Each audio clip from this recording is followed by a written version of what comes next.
Bonjour tout le monde, c'est Angélique, ça fait longtemps, j'espère que vous allez bien. Aujourd'hui, on va étudier le français et on va étudier le passé simple à la demande de mes étudiants.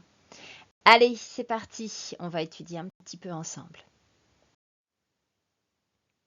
Alors, la présentation du passé simple en français. Attention, tout d'abord, ne confondez pas le passé simple français et le simple past en anglais. Ils n'ont rien à voir. Enfin, je crois qu'ils n'ont rien à voir. Mais c'est complètement différent. Donc, vraiment, ne confondez pas les deux. C'est complètement différent. Ça n'a rien à voir.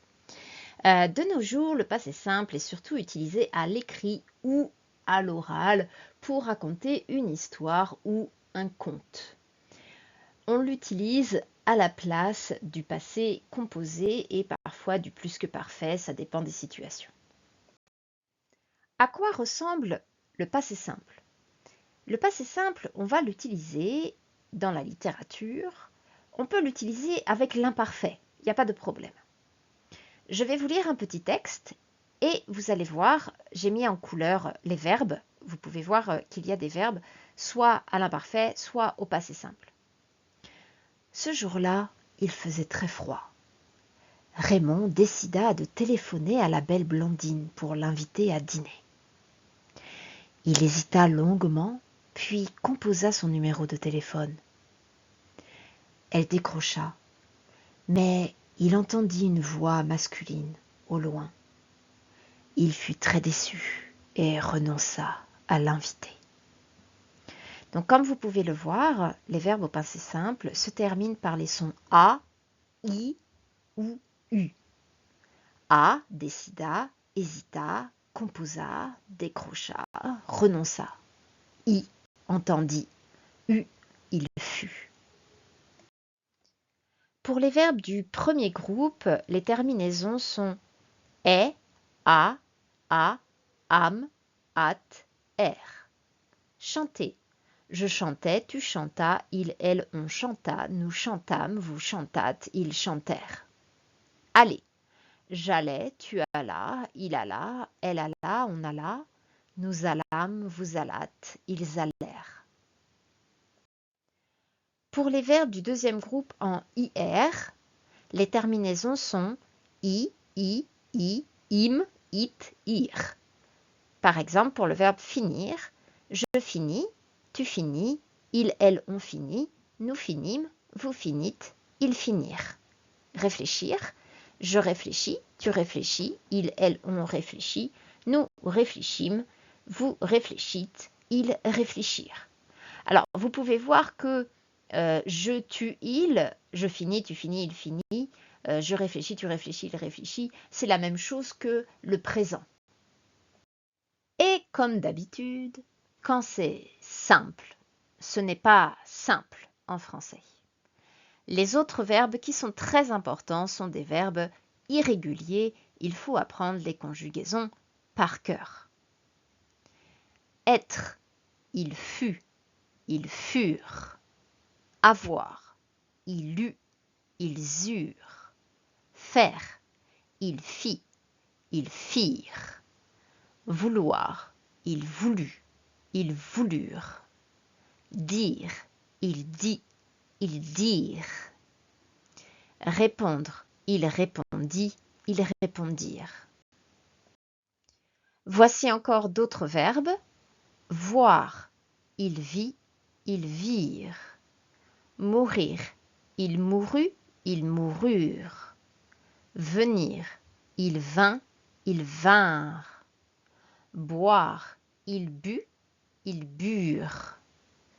Courir, il courut, ils coururent. Savoir, il sut, ils surent. Il y a un verbe très important qu'on utilise, c'est le verbe apercevoir. On l'utilise beaucoup en français, c'est mikakeru. En plus, daimeidoshi dattara, s'apercevoir wa kizuita toいう意味だから、大事な動詞を覚えてください。Apercevoir, mikakeru, catch sight of ou glimpse. Quand le petit chat aperçut une étoile filante, il fit un vœu et dit « Je souhaite rencontrer la plus belle des étoiles de ce monde. » Ici, vous avez aperçu, donc c'est le verbe apercevoir. De apercevoir no kakobunshimo aperçu, te nashi, onashi. Il fit, c'est le verbe faire, et dit, c'est le verbe dire. Alors, je vous lis un autre exemple tiré d'Arsène Lupin. Là, vous avez deux verbes au passé simple. Il me dévisageait profondément, puis il me dit, les yeux dans les yeux. Arsène Lupin, n'est-ce pas? Je me mis à rire. Non, Bernard d'Andrézy, tout simplement. Bernard d'Andrézy est mort il y a 3 ans en Macédoine. Alors vous voyez, il y a aussi le verbe se mettre à commencer, c'est un verbe aussi important. Hein. Je me mis à rire et il me dit, c'est le verbe dire.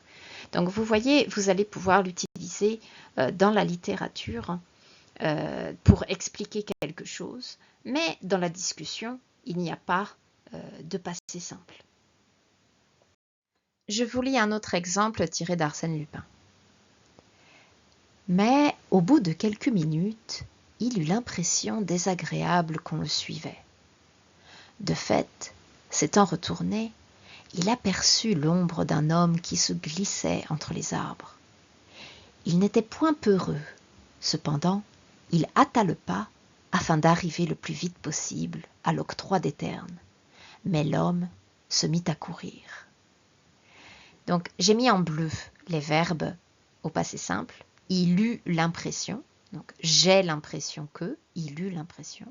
Il aperçut, on a vu avec le petit lapin le verbe apercevoir, hâter, se dépêcher, marcher vite et se mettre à courir, se mit à courir, donc il commençait à courir. Alors, si vous cherchez les mots que vous ne connaissez pas dans le dictionnaire, peut-être vous ne connaissez pas l'octroi. Honnêtement, je ne connaissais pas non plus et j'ai cherché sur Internet et sur Wikipédia. Je vous mets quelques photos de l'octroi et je vous explique qu'est-ce que c'est. Honnêtement, je ne connaissais pas non plus. Vous n'avez pas besoin non plus de connaître, mais je vous explique quand même. Les octrois n'existent plus à Paris. Hein. C'est des vieilles photos. Vous ne trouverez plus cet endroit. Hein.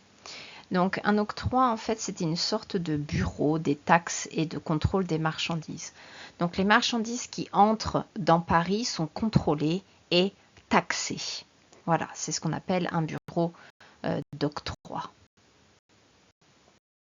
Et voici une autre photo d'un octroi. Alors apparemment, c'est avenue d'Orléans, donc dans le sud de Paris. Alors, je fais une petite publicité comme d'habitude. Vous savez que je fais ces vidéos gratuitement. Ça me prend beaucoup de temps pour faire ces vidéos, en général 2 à 3 heures en fait. En échange, Sonokawarini, en échange, je vous demande, si possible, de cliquer sur j'aime, le petit pouce en bas de la vidéo, de recommander ma chaîne à vos amis et puis d'écrire un petit commentaire. Merci beaucoup, c'est très gentil, voilà, ça suffit. Et au mois d'août, je vais faire des leçons de dictée à l'Institut français de Tokyo. Donc venez y participer. Vous pouvez aussi y participer sur Zoom si vous n'habitez pas Tokyo. Je vais aussi faire un cours sur les chansons françaises en août et septembre. C'est 5 cours. N'hésitez pas aussi, si vous aimez les chansons françaises, à participer à cette leçon. Pourquoi les petits Français rigolent quand ils étudient le passé simple ? Quand on étudie les conjugaisons des verbes au passé simple à l'école, on rigole beaucoup avec la conjugaison du verbe pouvoir. Je vous explique pourquoi. Regardez le verbe pouvoir au passé simple. Je pue, tu pues, ils, elles ont pu, nous pûmes, vous pûtes, ils, elles purent. Pourquoi les petits-enfants rigolent quand ils apprennent la conjugaison ? C'est parce que je pue, tu pues, ils, elles ont pu. Au présent, gezakedatala, c'est la conjugaison du verbe puer. Je pue, tu pues, il pue. Watashi wa kusai, anata wa kusai, kare ga kusai. vous pute, pute は、フランス語で悪い言葉です。娼婦とか、売春とか、そのプロスティチュエという意味です。だからみんな結構笑っちゃう。ははは、vous pute、ははははとか、je pue、ははははみたいな感じ。うん。ちょっとごめんなさいね。レベル低いなんですけど。ちょっと説明しないとわからないと思います。Et je lis quelques phrases tirées de Cendrillon. Donc Cendrillon, c'est Cinderella. En français, on dit Cendrillon. C'est l'édition de 1902. Il était une fois un gentilhomme qui épousa en secondes noces une femme, la plus hautaine et la plus fière qu'on eût jamais vue. Donc, seconde noces, noces c'est kekkon, saikon shimashitaってこと. L'heureux jour du bal arriva. On partit, et Cendrillon les suivit des yeux, le plus longtemps qu'elle put. Lorsqu'elle ne les vit plus, elle se mit à pleurer. Sa marraine, qui la vit tout en pleurs, lui demanda ce qu'elle avait. Donc peut-être vous connaissez la scène, Cendrillon no ane toka imoto wa sono bal itte de kanojo wa zutto me de bye byeって言ってたでその後泣き始めた。Donc elle se mit à pleurer. 結構勉強しましたね。始めましたとか。Elle se mit à pleurer. Elle commença à pleurer. Elle se mit à pleurer. Pour résumer la leçon d'aujourd'hui, tout d'abord, le passé simple s'utilise surtout dans la littérature. Si vous aimez lire, il est important d'apprendre à reconnaître les verbes. C'est nécessaire de les lire, mais si vous ne pouvez pas les écrire ou si vous ne pouvez pas les dire, ce n'est pas grave. L'important, c'est de reconnaître le sens. Certains verbes sont faciles à reconnaître, par exemple parler, chanter, aller, dire, répondre, c'est assez facile. Par contre, attention avec d'autres verbes un peu plus difficiles comme être, je fus, avoir, j'eus, faire, je fis, venir, il vint. C'est assez spécial, donc il faut faire attention. Et soyez patient. D'accord? Vous ne pouvez pas tout apprendre en 5 minutes. Il faut beaucoup de temps. Je vous conseille de faire des listes. Comme ça, quand vous rencontrez un verbe au passé simple, vous écrivez la liste et puis petit à petit, vous allez vous y habituer. Et pour finir, je vais vous lire un extrait du Petit Chaperon Rouge à Kazuki-chan. Toc toc. Qui est là? Le Petit Chaperon Rouge, qui entendit la grosse voix du loup, eut peur d'abord. Mais croyant que sa grand-mère était enrhumée, répondit: « C'est votre fille, le Petit Chaperon Rouge, qui vous apporte une galette, un pot de beurre que ma mère vous envoie. » Le loup lui cria, en adoucissant sa voix: « Tire la chevillette et la bobinette, chéra. » Le Petit Chaperon Rouge tira la chevillette et la porte s'ouvrit. Alors, chevillette et bobinette, chéra, toka oboe nakute mo ii se ne, naka dou yatte doa o akeru toka tte koto. Sono ima no gendai wa kono kotoba mo tsukawanai kara. Voilà. Donc, ici, vous avez entendu, eu peur, répondit, cria et tira et la porte s'ouvrit. On a fini pour aujourd'hui. Je vous mets une petite photo de la rue David Bowie à Paris, dans le 13e arrondissement. C'est une petite rue. J'ai trouvé ça très gentil de mettre une rue au nom de David Bowie. Moi, j'aimais beaucoup David Bowie aussi. Je vous remercie. N'oubliez pas de cliquer sur j'aime, de mettre un petit commentaire et puis n'hésitez pas à venir me voir pendant mes leçons. Étudiez bien le français et puis à bientôt. Bonne journée.